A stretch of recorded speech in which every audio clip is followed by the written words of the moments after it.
A superstição do ateísmo. Dentre os assuntos que são destaque nos jornais atuais, temos o problema do suborno de funcionários públicos que em uma sucessão vem à tona, dando a impressão que não tem mais fim. Essa situação nos mostra que o setor público está totalmente degenerado. Assemelha-se a um sifilítico de terceiro grau.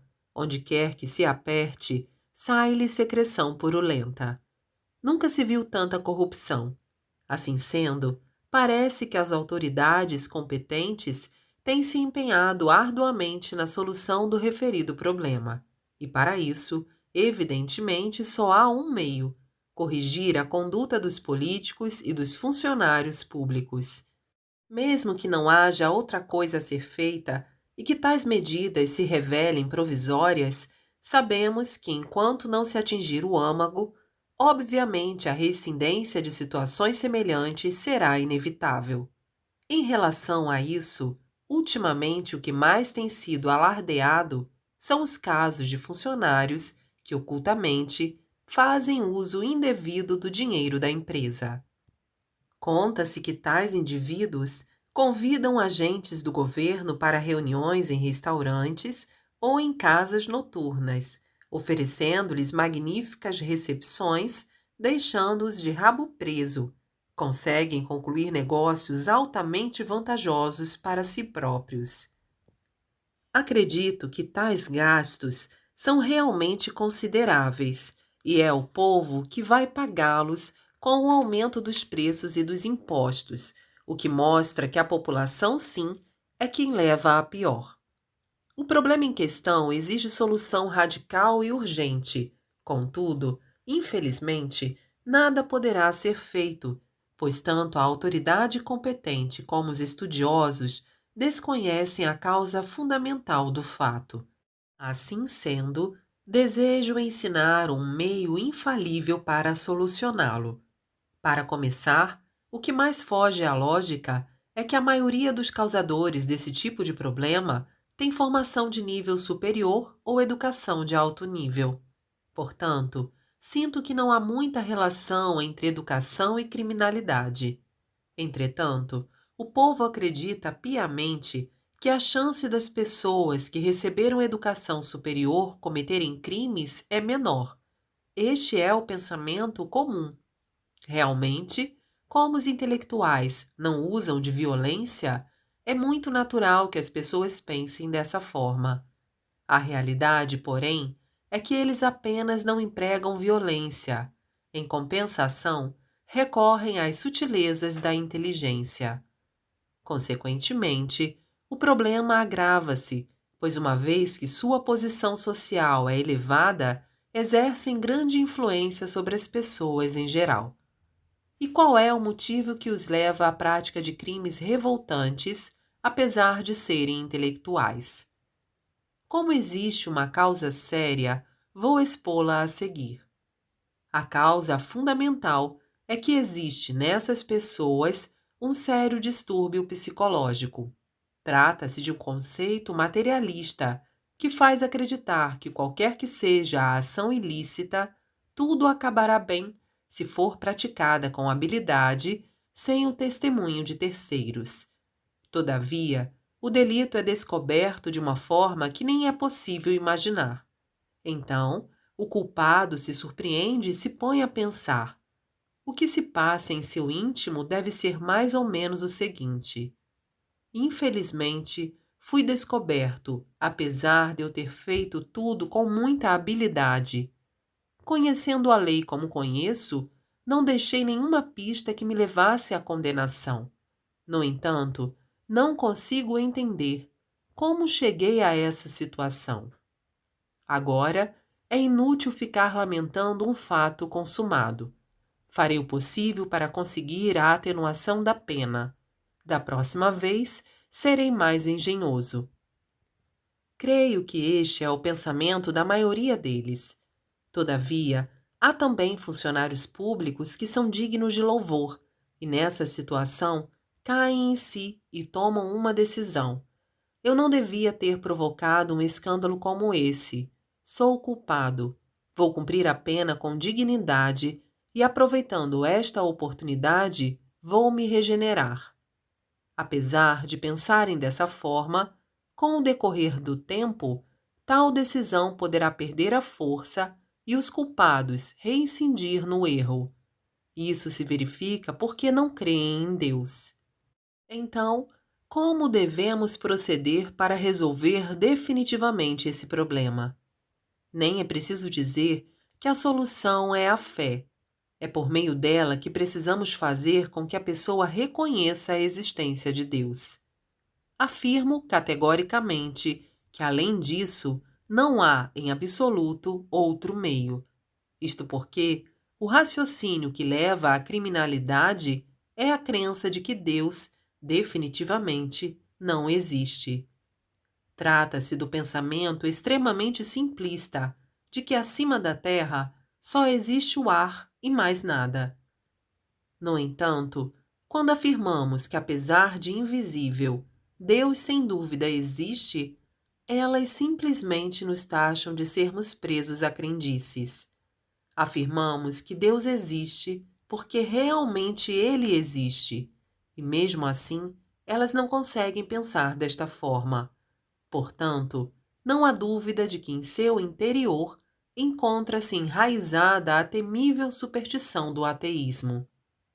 É lamentável que estejam dominadas por ela, que permeia a mentalidade dos criminosos. Por conseguinte, está mais do que claro que a chave para solucionar o problema é a eliminação da superstição do ateísmo. Por que será que tais pessoas caíram em superstições como essa? O fato se deve à educação materialista, que lhes veio sendo ministrada desde a infância. Dessa forma, elas se encontram dominadas pela superstição criada pelo materialismo. Logo, nosso trabalho é de esclarecimento, ou seja, trata-se da reeducação desses indivíduos. Somente desse modo serão formadas pessoas que não cometem crimes. Consequentemente, enquanto os políticos e os intelectuais não despertarem a esse respeito, tudo o que for feito será paliativo. É nossa tarefa fazer com que os criminosos compreendam que, embora consigam ocultar seus crimes aos olhos humanos, jamais poderão ocultá-los aos olhos de Deus. Jornal Eco, número 134, em 12 de dezembro de 1951. Por que o mal se revela? Como já me referi minuciosamente à questão da corrupção dos funcionários públicos no ensinamento intitulado A Superstição do Ateísmo, creio que puderam compreender, em linhas gerais, que a causa fundamental do mal está no modo de pensar dos desonestos. Trata-se do pensamento ateísta de que basta esconder das pessoas os delitos, quaisquer que eles sejam. Assim sendo, vou referir-me detalhadamente a esse respeito. Devo dizer que, conforme aquele modo de pensar, se fosse possível ocultar totalmente um delito, seria muito mais vantajoso ganhar dinheiro licitamente. Não resta dúvida de que esse pensamento é amplamente difundido entre os que praticam o mal. No entanto, há um fato realmente muito misterioso, pois por mais que o indivíduo o pratique de forma habilidosa, o crime é sempre descoberto. Creio que não há erro em dizer que eles próprios sabem disso, porém, por desconhecerem sua verdadeira causa, não conseguem abandonar a senda do mal. Assim sendo, desejo esclarecer o motivo pelo qual, infalivelmente, os delitos acabam sendo descobertos. O essencial é o fato de que, mesmo que as pessoas consigam enganar os olhos alheios, jamais conseguirão ludibriar a si mesmas. Embora hajam as escondidas, não conseguem ocultar o fato delas próprias, e isso significa que estão cientes de suas ações. Dessa maneira, as pessoas em geral pensam que são existências independentes da sociedade e que, portanto, Não tendo nenhuma relação com os demais indivíduos, não há nenhuma inconveniência de elas agirem de acordo com sua vontade, realizando habilmente apenas aquilo que lhes convém e que proporciona benefícios próprios. Consideram que essa é a forma de agir inteligente da atualidade. Portanto, mesmo ouvindo orientações sobre altruísmo e lições de moral de seus superiores ou de religiosos, elas se mostram aparentemente admiradas, mas no íntimo zombam deles, achando que tudo isso não passa de tolice e de promessas vazias de supersticiosos perdidos pelo mundo. Trata-se, pois, de pessoas presas às formalidades, nulas espiritualmente, e seu valor como seres humanos é inexistente. Escrevi a pura verdade sobre a maneira de pensar da maioria dos homens modernos. Será que as pessoas que alimentam tais pensamentos serão felizes? Sem exceção, todas acabam fracassando. E por que fracassam? Porque, conforme já afirmei, mesmo que a ação maligna não seja do conhecimento dos outros, a própria pessoa sabe que a cometeu. E esse é o problema. Isso ocorre pois há um lugar assustador que detecta tudo o que se passa no íntimo do ser humano. Esse lugar é como se fosse o Tribunal de Justiça do mundo material, ou seja, o local onde Emma atua. Infelizmente, é difícil para o indivíduo devotado ao materialismo crer na existência de um local em que se sabe tudo a respeito do coração humano. Assim sendo, ele nega sumariamente e não presta atenção mesmo que receba conselhos de terceiros. Este sonem constitui a própria fonte do mal. Seguindo essa lógica, para extirpar o mal verdadeiramente, é necessário ensinar e levá-lo a crer na existência daquele ministério. Afirmo que não há, em absoluto, outro meio mais eficiente. Vejamos como é feita a comunicação ao ministério do mundo espiritual. Há um elo espiritual semelhante ao telégrafo sem fio que estabelece uma ligação entre cada ser humano e esse ministério, no qual tudo é registrado com assombrosa exatidão. O encarregado anota todos os atos em um livro e a pena é aplicada de acordo com o grau de perversidade. Esta é revelada de forma extremamente hábil e uma pena é atribuída à pessoa no mundo material. Quando o ser humano tomar plena consciência desse fato temeroso, jamais conseguirá cometer qualquer espécie de mal. Se ao invés de fazer maldades, praticar boas ações, terá recompensas correspondentes. Esta é a realidade dos dois mundos, o espiritual e o material, criados por Deus de forma perfeita. Sendo esta a verdade absoluta, não há outra solução a não ser crer. No entanto, atualmente, tanto as autoridades governamentais como os intelectuais não compreendem as questões espirituais e, consequentemente, acham que ensiná-las ao povo seria negar a cultura. É uma situação lamentável. Nesse sentido, afirmam que somos supersticiosos, chegando ao ponto de prevenir as pessoas contra nosso trabalho, embora nosso intuito seja esclarecê-las a respeito do mundo espiritual. Na verdade, eles é que são muito supersticiosos. A maior prova disso são os crimes, que não têm diminuído. Um exemplo é o crime de corrupção, apesar do empenho em reduzi-lo. Ao contrário, até parece que tende a aumentar. Nada disso adianta, pois tentam remediar os crimes que vêm à tona com medidas frágeis e pouco eficazes, estabelecendo leis que podem ser transgredidas facilmente. Uma vez que não atingem um ponto vital, sinto até vontade de dizer que é uma ignorância que ultrapassa a nossa imaginação. Além do mais, as autoridades e os intelectuais pensam que isso é um país civilizado e se orgulham disso. São por demais infantis. Podemos dizer que atualmente estamos vivendo a era da selvageria cultural. Jornal Eco, número 136, em 26 de dezembro de 1951. Pessoa má, teu nome é tolice. O que é uma pessoa má? Sem dúvida, é o oposto do indivíduo bom. É alguém que, além de não se importar em sacrificar o próximo em favor de benefício próprio, age dessa maneira com vistas a algum interesse específico. Primeiramente, desejo analisar a mentalidade desse tipo de pessoa. Os malfeitores costumam dizer: eu aproveito a vida porque ela é curta. Imagino que falam assim porque a má fama é algo que se espalha rapidamente. Como sabem disso desde o início, mesmo que sejam descobertos, estão dispostos a encarar tudo como algo fadado a ocorrer. Quando se fala em delitos, em geral pensa-se que sua prática se restringe aos bandidos, ladrões ou assassinos. Mas não é bem assim. Pessoas de alta posição social também cometem atos ilegais, considerados extremamente graves. Os jornais e as revistas de pós-guerra têm estampado sucessivamente notícias sobre ocultação e desvio de mercadorias, sonegação de impostos, suborno.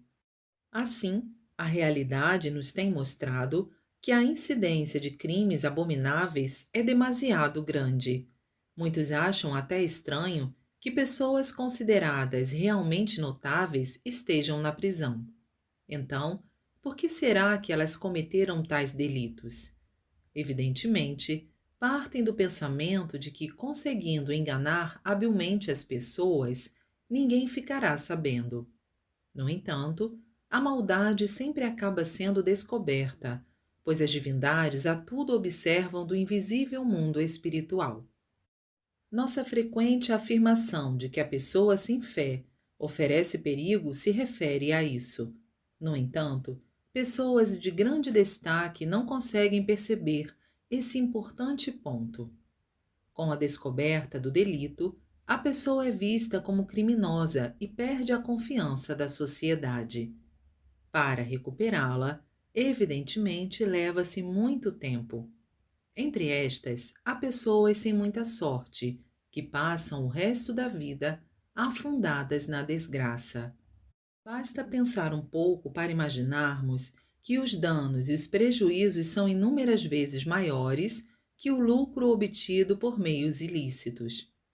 No período Meiji 1868-1912, o conhecido assaltante à mão armada Sadakichi Shimizu 1837-1887, quando foi preso, assim se referiu ao seu passado com muito arrependimento.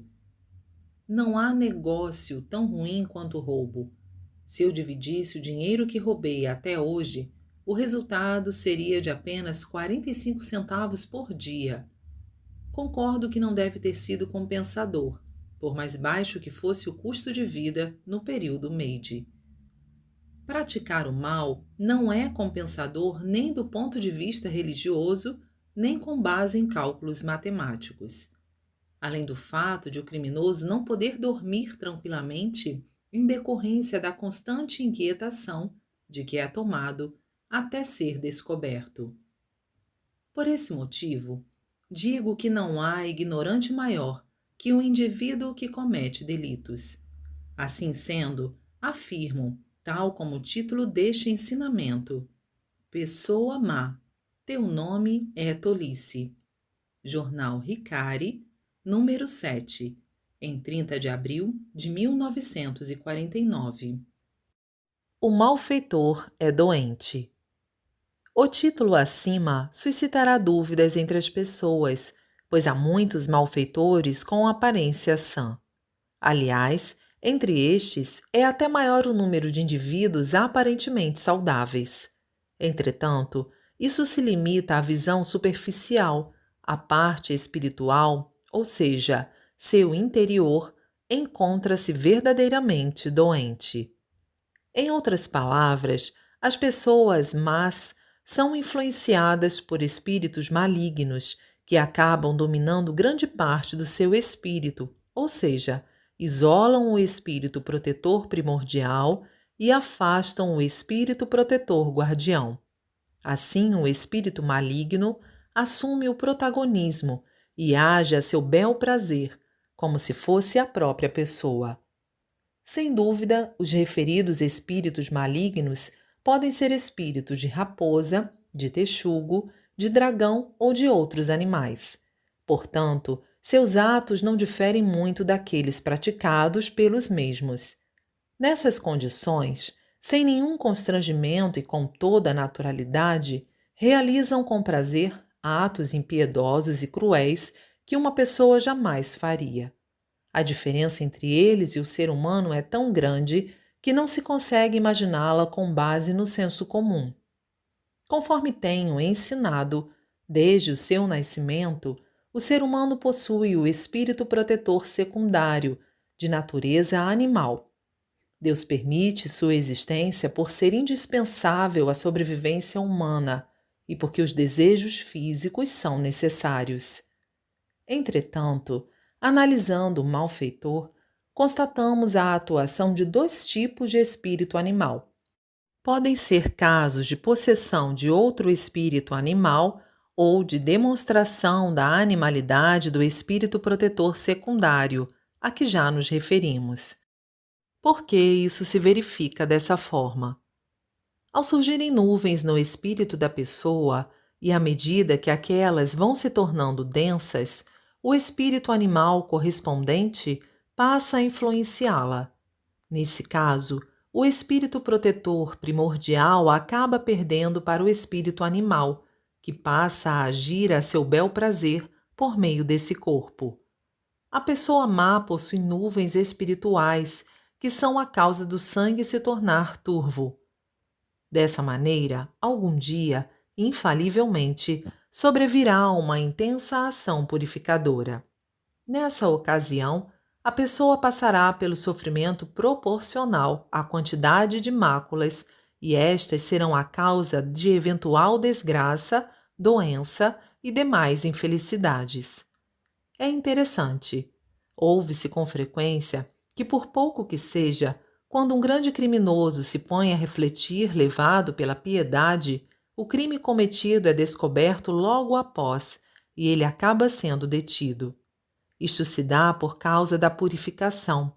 O ditado: enquanto o bandido obtém êxito na prática de seus crimes, ninguém consegue detê-lo. Porém, quando chegar o tempo certo, ele certamente receberá o castigo divino. Refere-se a isso. Afinal, quando se acumulam nuvens no espírito, elas são purificadas por meio do sofrimento, graças à lei dos céus. Observando-se dessa maneira, do nosso ponto de vista, a causa que leva o ser humano a se tornar mal encontra-se nas nuvens do seu espírito. Portanto, isso significa que ele é um autêntico doente. Evidentemente, quanto mais perverso for o criminoso, mais rigorosa será a ação purificadora, e o sofrimento também será maior, fazendo com que ele se torne um doente com problemas de saúde muito sérios. As nuvens espirituais surgem no espírito por falta de força, isto é, por ausência de luz no espírito protetor primordial. Portanto, para livrar-se dessa situação, a pessoa precisa contar com o apoio da religião. Quando ela ingressa na fé e se mantém voltada para Deus, a luz divina penetrará em sua alma por intermédio do elo espiritual. Com o aumento dessa luz, as nuvens se reduzirão e o espírito animal intruso, apavorado, acaba abandonando imediatamente sua vítima. Já o espírito protetor secundário, presente desde o início, se retrai e fica impossibilitado de praticar o mal. Pelo exposto, creio que puderam entender que quem não reverencia a Deus, a qualquer hora ou momento e por alguma razão, está sujeito ao perigo de se transformar em um ser humano mau. Por esse motivo, podemos dizer que os indivíduos sem fé são elementos perigosos. Pela explicação acima, acredito que puderam compreender que na sociedade atual o número desses elementos é elevado e, por conseguinte, não se observa uma redução do mal social. Na atualidade, por mais que um ser humano seja bom, ele não o será autenticamente enquanto não abraçar uma fé. Isto porque ele não passa de uma pessoa boa que possui traços malévolos. Por consequência, em absoluto, podemos nos descuidar ao nos relacionar com pessoas assim. Desde os tempos antigos, dizem que ao vermos uma pessoa, devemos desconfiar dela, mas isso deve ser uma referência a alguém que não possui fé. Pelo fato de as pessoas eminentes e de as autoridades da atualidade não compreenderem em absoluto essa simples verdade, negam sumariamente a religião e procuram exterminar o mal, confiando apenas na lei humana. Assim, poderão compreender o quanto elas estão equivocadas. Jornal Eico, número 131, em 21 de novembro de 1951. Como acabar com os crimes? Dentre os crimes cometidos ultimamente, os mais graves são os praticados por indivíduos que, para roubar uma pequena soma em dinheiro, não hesitam em tirar a vida de seu semelhante. Para eles, isso é mais simples do que matar um cão. Quando vejo esse tipo de pessoa, fico pasmo diante de tamanha ousadia, incompreensível pelo senso comum. Podemos afirmar que vivemos em um mundo realmente pavoroso. Tais indivíduos não pensam em absoluto no sofrimento da vítima, nem na dor de seus familiares. Certamente, deveriam pressentir que, se fossem presos, seriam condenados à pena de morte ou que, mesmo com muita sorte, não escapariam da prisão perpétua. Seja como for, estariam jogando na lama toda a preciosa vida que têm pela frente, sem poder reintegrar-se à sociedade. Tal pensamento deveria ocorrer, mas parece que não é isso que se vê. Realmente, trata-se de uma psicologia difícil de entender. Os atos dessas criaturas estão à mercê de seus instintos e não passam de satisfações momentâneas. Seu objetivo não é senão gozar a vida por um curto espaço de tempo. Uma vez que terão de pagar um preço dezenas ou centenas de vezes mais alto, não posso crer que aquilo que praticam seja algo humano. Com base no que acabamos de dizer, talvez se pense que não haja uma explicação racional para os crimes, mas, na realidade, ela existe. Do ponto de vista espiritual, podemos compreendê-los muito bem. Conforme está nos ensinamentos de nossa Igreja, o ser humano possui 3 espíritos protetores: o espírito protetor primordial, atribuído por Deus, o espírito protetor guardião, escolhido entre os ancestrais, e o espírito protetor secundário, que dá origem aos desejos físico-materiais. Naturalmente, o espírito protetor primordial é a fonte da consciência. O espírito protetor guardião estimula a pessoa a praticar o bem, e quando o espírito protetor secundário se apossa da pessoa, é o espírito de animal que passa a dominá-la. Por esse motivo, embora mantenha a aparência humana, a pessoa torna-se tal qual um animal. Nestas circunstâncias, não tendo como lhe ocorrer o sentimento de pena ou compaixão, ela passa a manifestar plenamente sua crueldade. Uma vez que este é o motivo fundamental dos crimes hediondos, é muito perigoso se a pessoa não se empenhar para que sua alma não seja dominada pelo espírito animal. Basta um pequeno estímulo para despertar-lhes desejos malignos e torná-la uma criminosa. Nesse caso, o que se deve fazer? Não há outra forma senão recorrer à força da religião. Por que por meio da religião? Conforme já disse, a pessoa está dominada pelo animal, isto é, pelo espírito protetor secundário. Portanto, é preciso enfraquecer seu controle. Em termos mais claros, aumentar a força do bem em uma proporção superior à do mal, fazendo com que o espírito protetor secundário fique subjugado. Afirmo que, além deste, não existe, em absoluto, outro método mais eficaz. Antes de mais nada, é necessário que o ser humano ingresse na fé e, voltado para Deus, o reverencie e ore. Assim procedendo, o Criador e o ser humano estarão ligados pelo elo espiritual e, através deste, a luz divina penetrará na alma. À medida que ocorrer a intensificação dessa luz, o espírito protetor secundário se atrofiará e sua força para utilizar a pessoa a seu bel prazer se enfraquecerá. Por exemplo, no íntimo do ser humano, há uma luta constante entre o bem e o mal. Isso se dá em virtude do princípio exposto acima.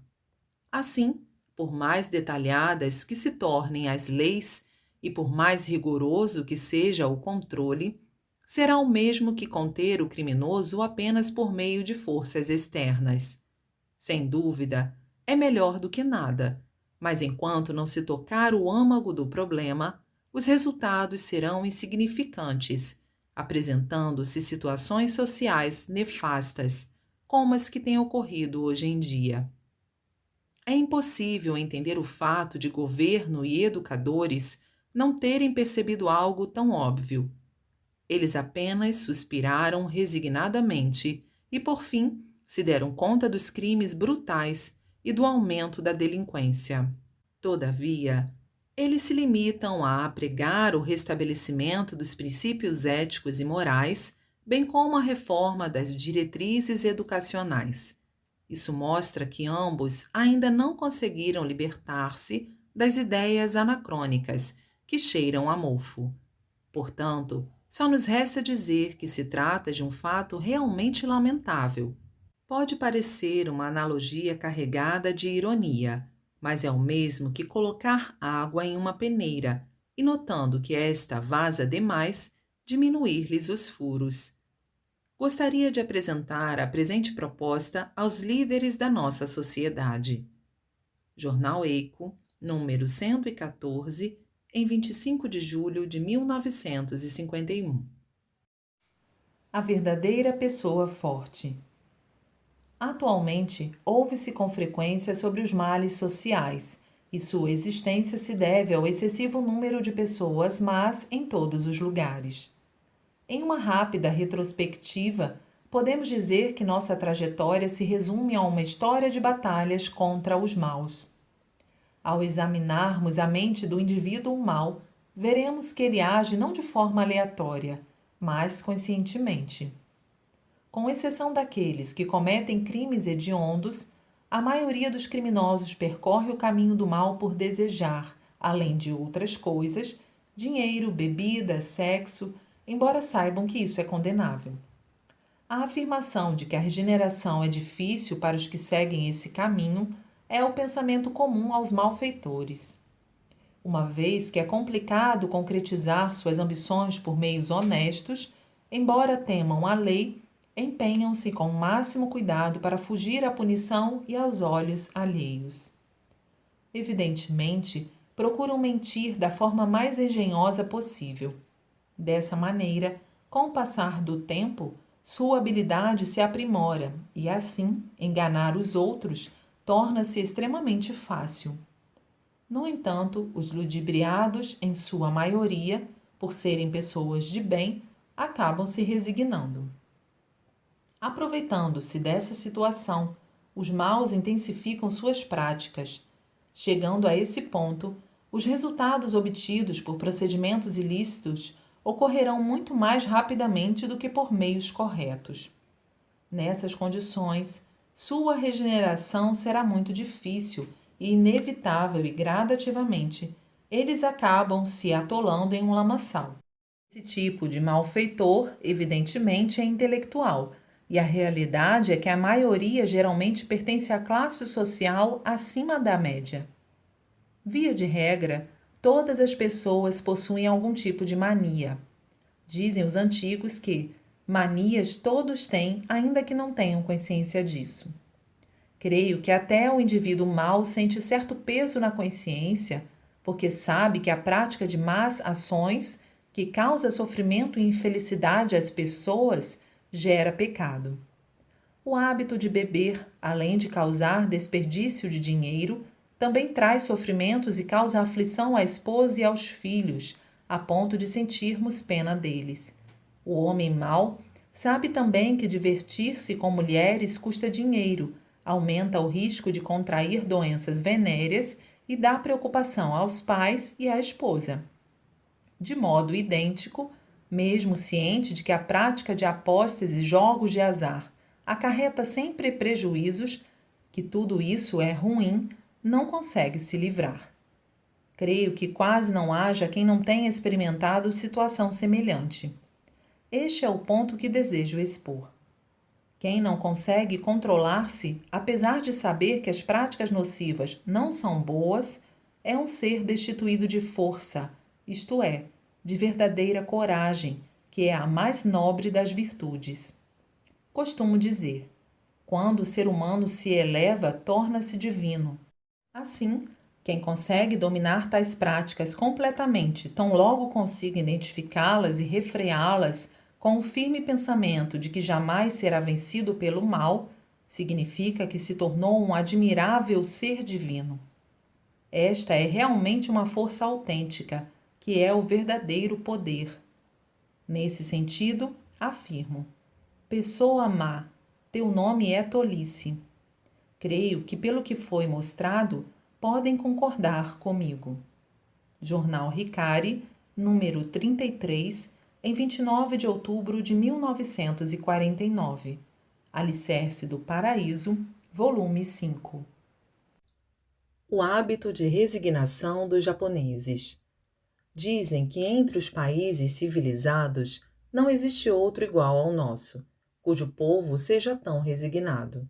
E não é para menos, pois, como dizem, desde os tempos antigos, ninguém consegue vencer o Senhor da Terra e nem a criança que chora, restando-nos ainda hoje as heranças do feudalismo. Por exemplo, mesmo que seja prejudicada por um artigo difamador publicado em jornal ou revista, a pessoa se resigna com receio de que haja vingança por parte do jornalista e que esta possa publicar outro artigo ainda mais ofensivo. De modo semelhante, no caso de não estarem de acordo com alguma ação das autoridades, os japoneses se resignam, receosos das consequências que lhes possam advir devido às suas queixas. Mesmo quando acham que os impostos estão sendo cobrados abusivamente, eles não reclamam e se conformam pelo temor de ficarem sendo vigiados pelas autoridades. Em vez de resistirem às extorsões ou às chantagens ou de denunciá-las, sujeitam-se por medo de represálias. E como todos sabem, aproveitando-se disso, os chefões, prepotentes e ainda presentes em todos os lugares, vivem atormentando e ameaçando os bons cidadãos. Dizem que nos Estados Unidos, se tiverem seus direitos desrespeitados ou se forem tratadas de forma despropositada, as pessoas protestam firmemente até que a justiça seja feita. Somente quando o povo japonês tiver essa coragem é que, creio eu, as injustiças sociais serão reprimidas e a justiça respeitada, concretizando-se assim a verdadeira sociedade democrática. Por conseguinte, se os japoneses têm o desejo de construir uma sociedade democrática e feliz, é preciso fazer com que o bem vença o mal, isto é, que eles se mantenham firmes contra a violação da justiça. Quando essa tendência se estender por toda a sociedade japonesa, aí sim o Japão se tornará um país realmente democrático. Jornal Hikari, número 11, em 31 de maio de 1949. Vencer o mal. Desde tempos remotos, as religiões têm se desenvolvido com base no princípio da absoluta não resistência. Até mesmo Cristo, alicerce da grande religião de âmbito mundial, disse: ao que te bate numa face, oferece-lhe também a outra. Quando se achava na cruz, no Gólgota, um ladrão que também estava pregado a uma cruz ao lado dele lhe perguntou: Jesus, já faz um tempo que você está entoando algo com a fisionomia triste. Provavelmente esteja amaldiçoando e odiando aquele que apontou você como criminoso, não é? Cristo lhe respondeu: não, isso não é verdade. Eu estava apenas orando, pedindo ao nosso Pai que perdoasse aquele que me condenou. Então, o ladrão ficou muito surpreso.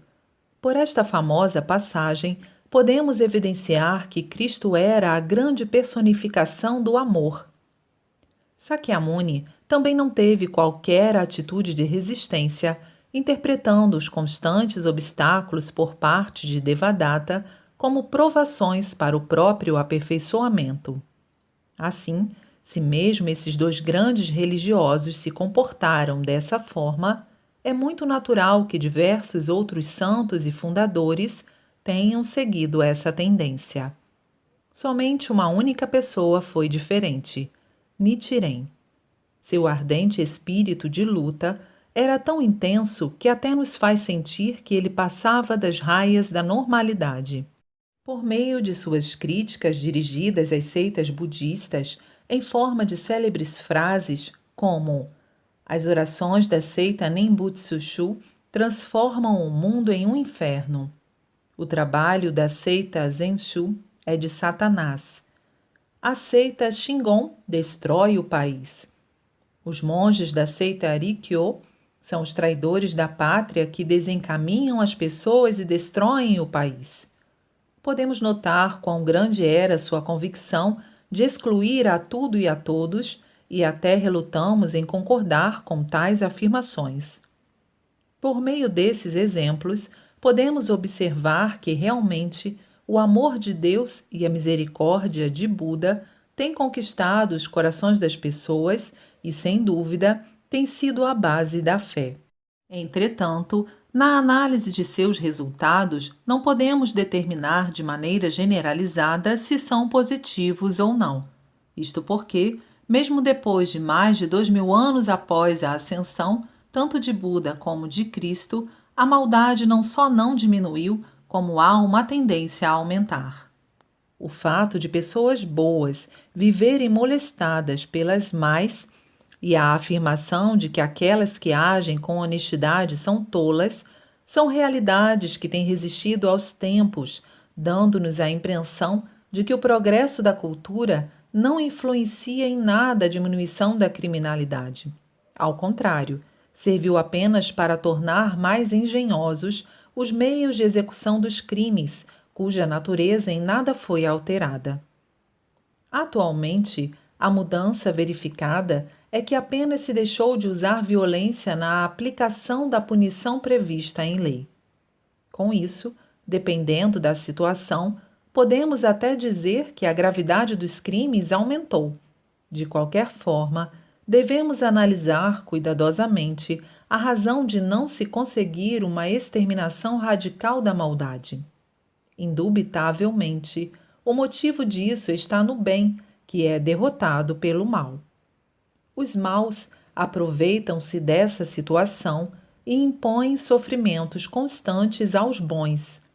Os primeiros sempre consideram os bons levianamente. Creio que, no íntimo, eles nos menosprezam e nos julgam como verdadeiros tolos e covardes. Os bons, por sua vez, dizem que não conseguem vencer os maus.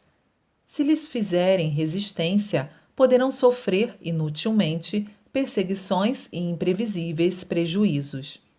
Por esse motivo, limitam-se a ficar quietos e a tolerá-los pacientemente. Considerando que essa atitude seja muito mais vantajosa e sensata, acabam se resignando. Assim sendo, os maus abusam dessa situação e, enquanto não forem apanhados pela lei, afiam suas garras e se fortalecem. Esta é a nossa atual situação social.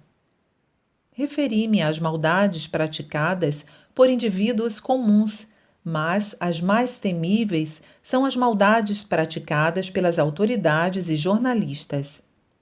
Pude comprovar isso no recente caso que ocorreu comigo. Uma vez que o registrei detalhadamente no memorando da perseguição religiosa, creio que aquele que já o leu tem noção do que estou falando. Trata-se do fato de as autoridades, usando abusivamente da arma, denominada lei, causarem sofrimento ao povo que não está de posse de nenhuma arma. Uma vez que o cidadão comum não suporta ser acusado, embora não tenha qualquer culpa, apela para o bom senso dos juízes para atenuar, um pouco que seja, a condenação. Assim sendo, o advogado de defesa até mesmo o aconselha a causar boa impressão e a não ofender o promotor. Constantemente, ele adverte que convém incluir termos gentis e apelativos nas petições. Pelas experiências que passei, pude compreender o quão equivocado eu estava em relação aos magistrados, por pensar que eles levavam em consideração a lei e julgavam de maneira absolutamente imparcial. Talvez seja audácia da minha parte, mas, observando o procedimento do investigador que atuou no meu caso, pude ver que, além das questões pertinentes à lei, uma boa parcela de vaidade e de outros sentimentos pessoais estava envolvida. A seguir, desejo falar a respeito dos jornalistas. Estes redigem, na maioria das vezes, de forma arbitrária, baseados apenas nas próprias conclusões, e centralizados em seus interesses, não se importam se o texto está ou não fora da verdade, se vai ou não constranger o próximo ou lhe causar algum dano. Alguém disse que o jornal é o tirano do século XX, e creio que não estava equivocado. Os jornalistas vivem apregoando a democracia, mas, na realidade, eles são indivíduos que fazem da liberdade de expressão uma violência. Acredito que a causa disso reside no fato de que não existem medidas disciplinares para essa manifestação. Por essa mesma razão, anos atrás, quando nossa igreja sofreu ataques dos jornais com a publicação de notícias falsas, muitas vezes as pessoas me aconselhavam: não importa o que os intelectuais escrevam a seu respeito, não deve contestar, pois se fizer isso, poderá sofrer prejuízos. É melhor resignar-se humildemente, pois você não tem ideia do que poderá ocorrer, principalmente quando resistimos aos grandes jornais. Por esse motivo, é melhor manter-se calmo. Referi-me aos três males: o do indivíduo, o das autoridades e o dos jornais.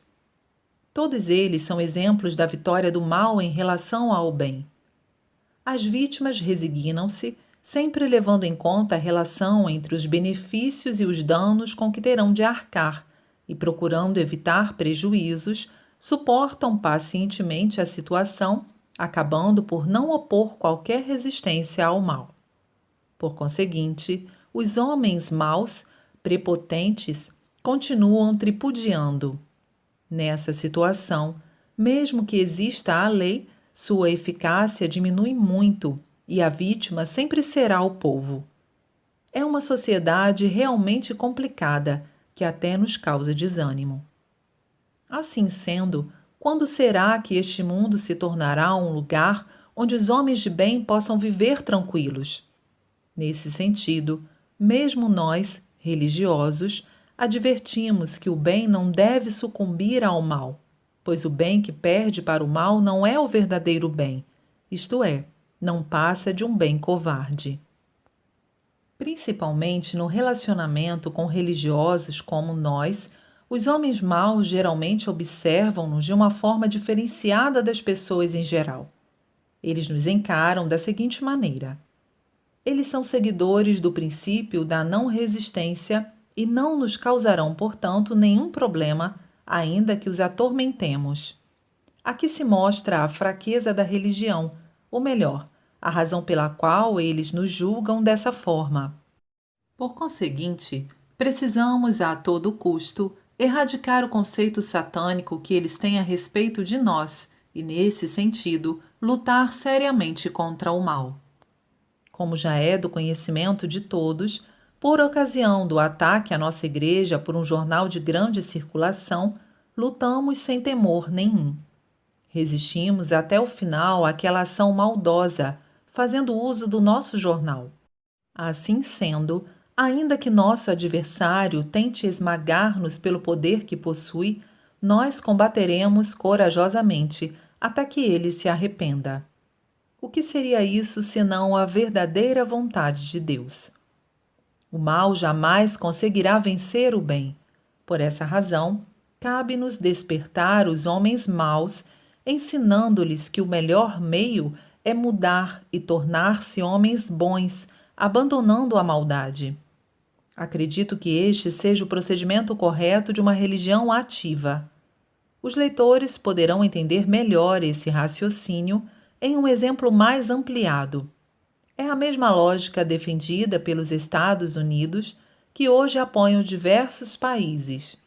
A paz mundial não será possível se os países invasores não perceberem que não terão sucesso por meio do mal e não desistirem do seu intento. Até hoje, mantive-me fiel ao meu princípio e estou convicto de que jamais sucumbirei ao que é errado. Uma prova disso é que venho lutando na condição de réu em um litígio envolvendo um terreno. Surpreendentemente, neste ano, a ação já está completando 14 anos e ainda não chegou ao fim. A altura das peças anexadas ao processo já ultrapassou os 30 centímetros.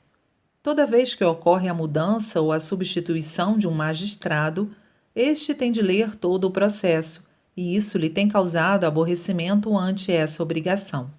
Por isso mesmo, é notório o esforço que ele tem feito no sentido de obter um acordo. Já que o meu objetivo foi e será sempre combater a injustiça, não levo em conta qualquer benefício ou prejuízo. Se meus adversários tomarem consciência de seus erros e me apresentarem condições plausíveis, eu as acatarei de imediato. Não sendo nestes termos, jamais aceitarei uma conciliação. Estendi-me em minha exposição. Concluindo, devo dizer que o objetivo fundamental da religião é incentivar o bem e punir o mal, e jamais se deixar vencer pelo mal. Isto porque, proporcionalmente à vitória do bem, o mal se reduzirá, o que contribuirá para o melhoramento da sociedade, surgindo, dessa forma, o paraíso terrestre. Jornal Eco, número 100, em 18 de abril de 1951. Sejam fortes as pessoas de bem. Ao observarmos o mundo atual, veremos o crescimento excessivo de pessoas más. Consequentemente, a opressão que elas exercem e o sofrimento que causam às pessoas de bem são fatos que todos já conhecem. Vou esclarecer a causa fundamental dessa situação. De fato, desde os tempos antigos, as pessoas de bem são geralmente consideradas fracas e as más fortes. Como resultado, as más tornam-se cada vez mais dominadoras. Antigamente, pela falta de leis e de órgãos de segurança, os indivíduos bons não podiam se opor à violência dos malfeitores e acabavam resignando-se. Entre os civis, os mais fortes e arrojados sobrepunham-se aos demais. Na história e nas lendas japonesas, há inúmeros exemplos de samurais malvados que abusavam do poder da espada, e os civis, por medo, nada podiam fazer contra eles. Havia, portanto, uma enorme diferença entre aquela época e a nossa sociedade atual. Realmente, Após a restauração Meiji, o Japão adentrou a era do florescimento da civilização e, desde então até os dias de hoje, ocorreu o aperfeiçoamento paulatino das leis e a sociedade, em geral, tende a ser contra a violência. Infelizmente, a sociedade do Japão ainda não conseguiu exterminá-la por completo. Até o término da Segunda Guerra Mundial, em algumas ocasiões, o militarismo e os grupos ativistas de direita chegaram a adotar um pouco de violência como recurso valioso transmitido às gerações. Após a guerra, sem o militarismo e com a repressão à direita, a sociedade se tornou mais pacífica. Contudo, nos últimos tempos, os malfeitores passaram a usar de forma extremamente astuta outros meios, sem ser o da violência. Evidentemente, eles atormentam os bons, objetivando dinheiro. Qual seria o meio utilizado por eles? A intimidação por vias legais e, com isso, escapam sutilmente da lei. Exemplos disso são os casos típicos de extorsão e de exploração, divulgados com frequência no nosso jornal, e ainda os processos judiciais, que não chegamos a publicar. Nestes casos, evidentemente, fazendo mau uso da lei por meio de mentiras e falsidades, tais infratores objetivam satisfazer os próprios desejos. É um fato realmente lamentável, pois eles são geralmente pessoas que ocupam uma posição social acima da média. Isso se evidencia observando-se as sucessivas ações judiciais que estão enfrentando há mais de 10 anos. Desde antigamente, venho defendendo firmemente um princípio: os bons não devem se deixar vencer pelos maus. O verdadeiro bem é aquele que consegue ser mais forte do que o mal. Pelo fato de as pessoas boas perderem para as más, é que estas se vangloriam, constituindo a maior causa de não se conseguir exterminar o mal social completamente. Neste caso, a maioria pertence à classe acima da média. Portanto, trata-se de criminosos intelectuais. No caso de a pessoa boa ser atormentada pela pessoa malévola, a primeira conhece seu direito de processar ou de confrontar a segunda. Temendo represálias e as despesas processuais caso recorresse à justiça, depois de ponderar a respeito, acha que dá muito trabalho e acaba desistindo. Geralmente, sou processado porque acham que, por ser um homem de bem, eu me resignaria sem maior resistência e com certa facilidade. Todavia, conforme disse há pouco, baseado no meu princípio de lutar até o fim e sair vitorioso, sem deixar que os maus vençam, na maioria das vezes, o desfecho da ação judicial é muito demorado. Até hoje, o processo mais longo já dura 11 anos. Também o fato de não extinção dos chefões e dos escândalos dos funcionários do alto escalão do governo constituem realidades de que todos têm conhecimento. Expus vários exemplos, mas, em resumo, a causa do mal social está na fragilidade das pessoas de bem. Assim sendo, os bons, que são fracos, não são verdadeiramente bons. Na realidade, não têm coragem. Trata-se de indivíduos bons, mas passivos, ou seja, não se insurgem contra os maus. Embora aumente o número de pessoas boas dessa natureza, talvez elas o sejam por não terem coragem de praticar o mal. Logo, não passam de um tipo de covarde que permite o alastramento do mal, desejando apenas a própria segurança. Se os maus chegassem a se convencer que jamais conseguiriam derrotar os bons, por serem estes muito fortes, e permanecessem maus, seus esforços seriam vãos. A melhor forma seria deixar de ser malévolos e passar a fazer parte do grupo dos bons. Assim, certamente o mal social decresceria e teríamos um mundo mais agradável e feliz de se viver. Esta teoria de nada adiantará se o esforço se limitar a um indivíduo. Então, qual seria o procedimento correto? O recurso seria fundar, primeiramente, uma sólida associação de pessoas de bem, denominando-a Associação pela Extinção do Mal. Sugiro planos desse tipo por considerá-los excelentes medidas para a reforma social. Coletânea, série Jikan, número 12, em 30 de janeiro de 1950. Derrotar os malfeitores. Talvez o leitor estranhe o título acima, mas eu o adotei por me parecer o mais adequado. A explicação é a que se segue.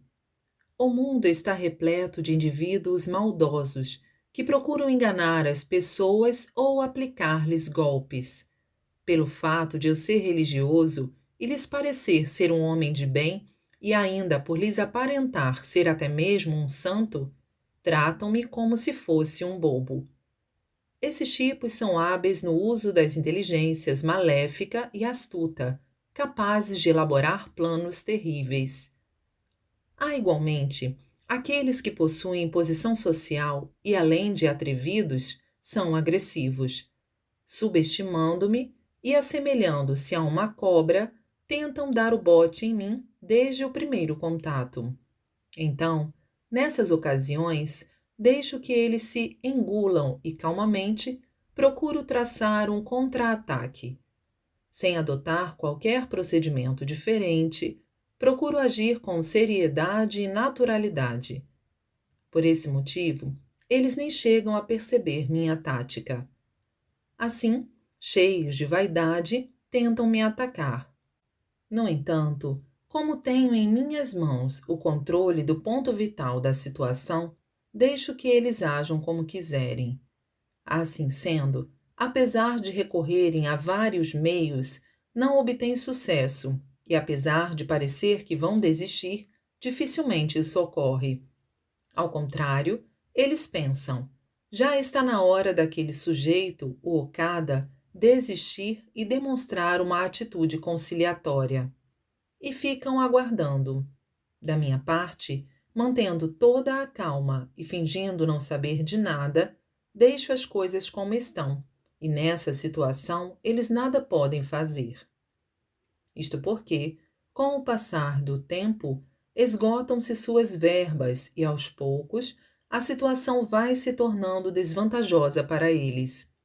Quanto mais se precipitam, mais se agrava a situação e, consequentemente, acabam desistindo, o que tem ocorrido com frequência. Por outro lado, há os mais experientes, que, traçando planos nas formas mais diversas e usando meios hábeis, tentam tenazmente extorquir-me. Eles fazem pouco caso de nós, pensando que a Igreja Messiânica dispõe de muito dinheiro e que seu líder deve ser tratado pelos seus fiéis como um Deus vivo e, portanto, totalmente sem noção da realidade. Com certeza, a qualquer momento, ele acabará nos dando uma quantia considerável, dizem. Mesmo que lhe causemos certos prejuízos, vai preferir evitar processos judiciais e situações complicadas por achar que não vale a pena. Como estou inteiramente ciente de suas intenções, surpreendendo-os e usando contra eles os próprios argumentos apresentados, deixo-os frustrados. Assim sendo, eles ficam sem meios de agir, e uma vez que seus trabalhos e esforços serão em vão, nem são dignos de pena. Colocando dessa forma, talvez as pessoas pensem que Meixo-sama não parece um religioso, mas alguém sem compaixão. Todavia, do ponto de vista de Deus, esta é uma atitude correta. Originariamente, a vontade de Deus é auxiliar a todo custo o bem e jamais perdoar o mal, por mais irrelevante que seja. É por isso que estou sempre insistindo na necessidade de vencer o mal. Com frequência, usa-se a frase: aquele sujeito é intransigente, a qual possui certo sentido pejorativo. A forma oposta é que aquele sujeito é bom, mas não presta para nada. Parece que, na opinião geral, a pessoa má é intransigente, mas, na realidade, eu me considero 2 ou 3 vezes mais intransigente que o próprio indivíduo mau. Assim, deve ser a verdadeira pessoa de bem. E se não for assim, não poderá transformar este mundo do mal em um mundo do bem.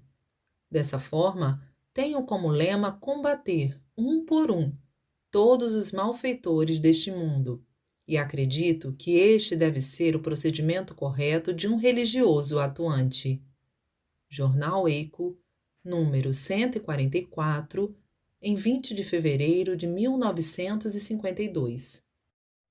Indignação contra o mal. Uma observação mais detalhada da sociedade atual faz parecer que a indignação contra o mal no homem contemporâneo de nossos dias é muito escassa. Por exemplo, são relativamente poucos os que ficam furiosos ao saberem que um inocente está nas garras de um perverso. Eles apenas dizem: que adianta ficar indignado?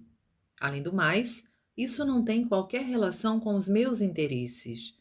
É bobagem atormentar-me inutilmente. Bastam as preocupações que se referem aos meus assuntos. A vida já é dura e tão cheia de problemas e sofrimentos. Portanto, o melhor é fingir que não estou vendo nada. Eles pensam que este é o procedimento de uma pessoa vivida. Além do mais, quando a sociedade vê tais indivíduos, respeita-nos como pessoas que passaram por muitas dificuldades, que possuem larga experiência de vida. Por essa razão, é grande o número daqueles que os seguem como exemplos. Com certa frequência, saem nos jornais fatos como o mau funcionamento da política, a corrupção dos políticos e dos oficiais do governo, o envolvimento de lideranças nos casos de suborno e corrupção. Ultimamente, os crimes, em especial, têm aumentado muito. Ao pensarmos no futuro do Japão, por exemplo, não podemos deixar a delinquência juvenil na situação em que se encontra. O autoritarismo feudal dos oficiais do governo também se acha, como sempre, na mesma posição. Devido à compreensão equivocada sobre a democracia, esfriam-se as relações entre pais e filhos, entre irmãos, bem como entre educadores e alunos. A cobrança de impostos também se tornou abusiva.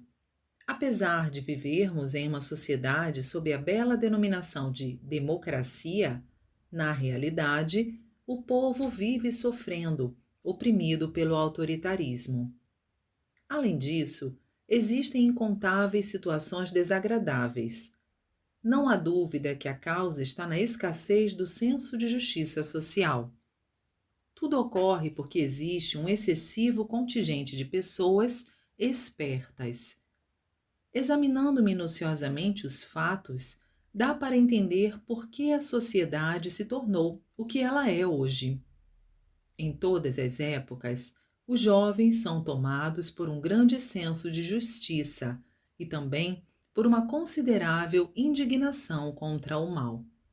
Ao concluírem sua vida escolar e ao se tornarem integrantes da sociedade adulta, enfrentam uma realidade tão inesperada que, à medida que somam experiências, seus pensamentos vão mudando. Se inexperientes, clamarem indignados contra a injustiça ou a favor do senso de justiça, por exemplo, poderão criar inesperados mal-entendidos, ser evitados pelas pessoas e suscitar a antipatia de seus superiores, o que lhes poderá dificultar o sucesso na carreira. Assim, seu senso de justiça é posto em um canto do coração e eles passam a agir visando aos próprios interesses. A essa altura, são tidos como pessoas que conseguiram dominar a arte de viver. Evidentemente, não posso dizer que tudo isso seja errado. Contudo, o aumento de pessoas dessa natureza torna as instituições sociais mais frouxas e o alastramento da sensação de decadência da moral levará ao aumento de corruptos e criminosos. E a realidade da nossa sociedade não aponta para essa tendência? Pela minha larga experiência, a maneira mais certeira de se determinar o valor do ser humano é conhecer o grau de intensidade de sua indignação ao mal. Isto porque, quanto maior ojeriza ele tiver ao mal, mais firme e sólido será o seu caráter. Todavia, não me refiro à indignação simplista, pois esta, às vezes, poderá acarretar situações perigosas. De fato, devido à sua impetuosidade, os jovens, às vezes, acabam causando transtornos e ameaçando o bem-estar social. Portanto, para a solução desta questão, torna-se necessária a inteligência superior. Em suma, seria guardar a indignação no fundo do coração e, após uma minuciosa análise, sem agir com imprudência, realizar boas e justas ações, com honestidade e coragem, em prol das pessoas e da sociedade. Sobre isso, gostaria de falar um pouco a meu respeito. Desde jovem, eu possuía um forte senso de justiça e, como abominava, acima do nível da normalidade, as injustiças sociais, era penoso conter a indignação quando as presenciava ou ouvia falar sobre elas. Apesar disso, este autocontrole é difícil, mas ao aceitá-lo como um aprimoramento, aquele se torna mais leve e é evidente que será um polimento da alma. Até hoje, não houve qualquer mudança nesse ponto, e reconheço que isto é uma provação que Deus me enviou. Assim sendo, o ideal seria que as pessoas sentissem indignação frente às injustiças. Entretanto, torna-se necessário levar em consideração os meios que fazem manifestar essa indignação. Em suma, devemos estar sempre atentos para manter um comportamento normal e não causar transtornos às pessoas. Devemos seguir avante, procurando manter-nos sempre sensatos e sem faltar com o amor e a amizade, tendo a vontade de Deus como nossa vontade. Revista Tijo Tengoku, número 21, em 25 de fevereiro de 1951.